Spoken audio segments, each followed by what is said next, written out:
To boost the fishing industry, we have provided additional resources and approved an attractive set of incentives, and these measures will support the development of designated fishing ports at the coasts, facilitate landing of fish by deep-sea fishing vessels, and finance aquaculture technology and innovation transfer.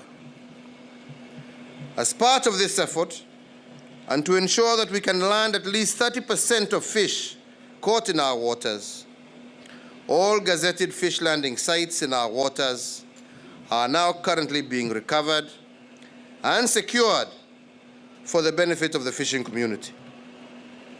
In addition, construction works have commenced on 5 fish landing sites, notably Kichwa Chakati, Ngomeni in Kilifi County, Gazi, Kibuyuni, and Vanga in Kwale County, as well as 2 fish markets at Malindi in Kilifi and Likoni here in Mombasa. Our vision is to position our country globally as a nation that is harnessing its sea, ocean resources in a sustainable manner to benefit current and future generations. We are indeed emerging in the world, and we want to see ourselves also as a rising maritime nation. You will recall we hosted the Blue Economy Global Conference in Nairobi in November last year.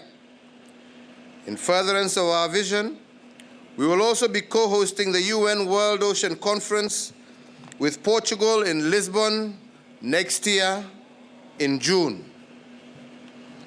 Among the many benefits of such global events is the opportunity to establish new investment and partnership opportunities.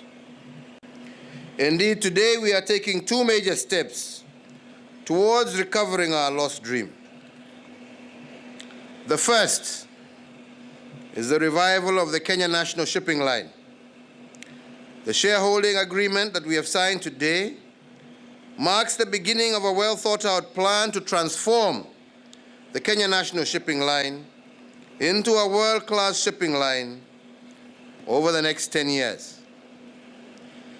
Kenya has always aspired to establish domestic shipping and maritime capacity.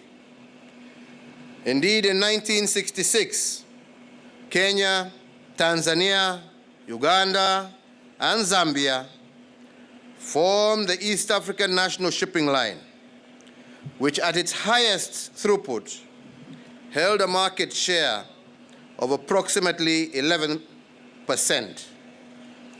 It was dissolved in 1980.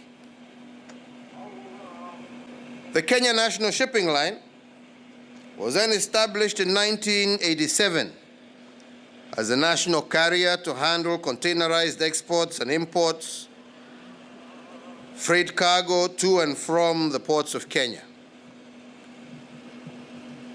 For various reasons, however, the Kenya National Shipping Line failed to grow into an effective national carrier. We are here today to revive that vision. The revival of the Kenya National Shipping Line will enable Kenya to benefit from the regional and global maritime transport value chain. For about 90% of Kenya's foreign trade is dependent on maritime transport. Taking part in our own maritime transport service will enhance the contribution of the sector to the national economy and make the cost of our goods that much more competitive. The Mediterranean Shipping Company has been a strategic partner of the Kenya National Shipping Line since 1997. The agreement we have just signed will thus deepen this partnership and enable the Mediterranean Shipping Company to more effectively support the revival of the Kenya National Shipping Line. The Mediterranean Shipping Company is the second largest shipping company in the world and the only one that owns both cargo and cruise ships. We are therefore fortunate that through this invigorated partnership, we can quickly grow our shipping capacity by riding on its wings. The agreement we have signed is expected to facilitate growth of traffic throughput at Container Terminal 2 to over 1 million TEUs, create 2,000 seafarer jobs, and 1,500 sea time training opportunities every year.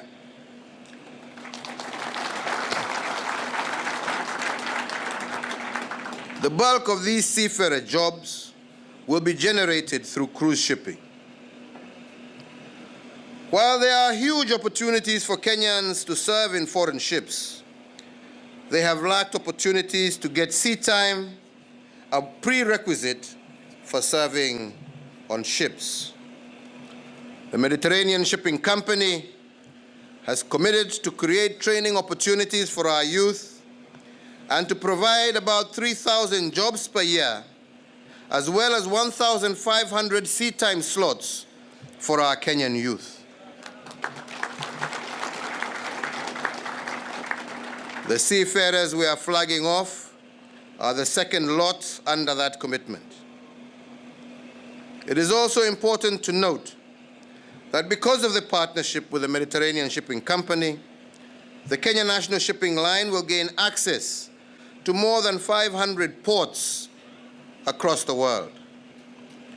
Moreover, that partnership will enable our shipping line to strengthen the cruise shipping sector, jumpstart tourism, and indeed coastal agriculture and agro-processing. The second step that we are taking today is the commissioning of the Bandari Maritime Academy. The Academy has been identified for accelerated development into a center of excellence in maritime training, research, and skill development in the blue economy. The Academy is expected to become a top supplier of world-class seafarers for shipping lines all over the world. To enhance skills and ensure they meet the highest possible standards, the Bandari Maritime Academy will partner with the Kenya Utalii College, the Kisumu Maritime Center, and establish twinning arrangements with the Mediterranean Shipping Company Training Academy in Naples, Italy. I am confident that the enhanced training will bring out the best in our talented young people. Indeed, as we were informed earlier by the General, the 16 seafarers we flagged off last November have become a source of pride for Kenya. Hongera Elizabeth na wenzako, pongezi sana. We as Kenya are all very proud of you. Today again, we flag off 62 seafarers out of the 119 that have been recruited by the Mediterranean Shipping Company, and I am pleased to note that 40 of them have already been assigned a ship by the Mediterranean Shipping Company. For the seafarers we are flagging off today, I urge you to emulate the first cohort. You are Kenya's ambassadors in the sea, and we need you to help re-establish the reputation of Kenyan seafarers as professional, trustworthy, and hardworking. Such a reputation will attract even more companies to recruit from Kenya.